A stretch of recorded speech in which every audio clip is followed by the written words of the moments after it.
माँ की ममता, माँ तो माँ होती है।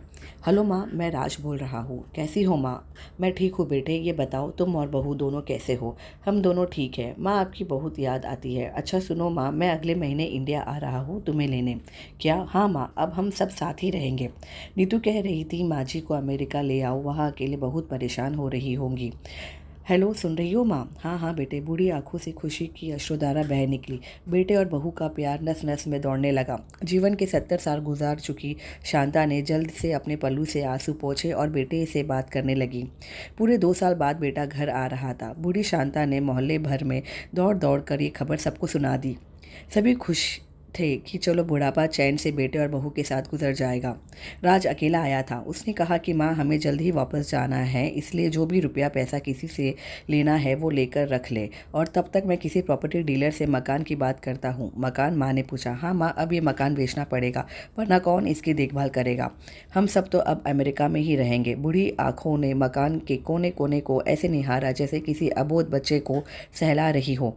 आनन फानन और औने पौने दाम में राज ने मकान बेच दिया। शांता देवी ने वो ज़रूरी सामान समेटा जिससे उनको बहुत ज़्यादा लगाव था।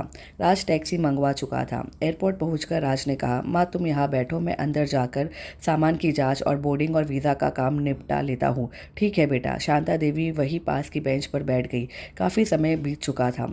बाहर बैठी शांता देवी बार बार उस दरवाजे की तरफ देख रही थी जिसमें राज गया था, लेकिन अभी तक बाहर नहीं आया। शायद अंदर बहुत भीड़ होगी सोचकर बूढ़ी आंखें फिर से टकटकी लगाए देखने लगी।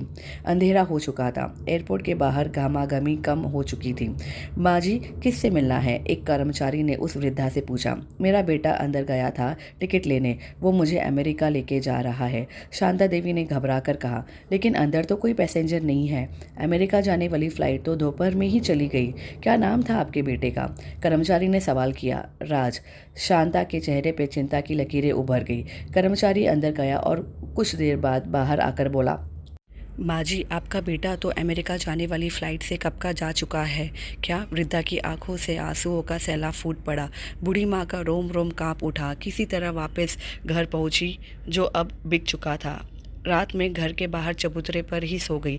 सुबह हुई तो दयालु मकान मालिक ने एक कमरा रहने को दे दिया। पति के पेंशन से घर का किराया और खाने का काम चलने लगा।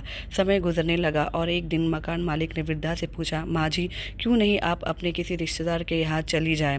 अब आपकी उम्र भी बहुत हो गई, अकेली कब तक रह पाएंगी? हाँ चली तो जाऊँ, लेकिन कल को मेरा बेटा आया यहाँ, फिर कौन उसका ख्याल रखेगा? आँख से आंसू आने लग गए दोस्तों। यदि आपको हमारी यह कहानी पसंद आई हो तो प्लीज़ इसे लाइक और सब्सक्राइब कीजिएगा। Thanks for watching.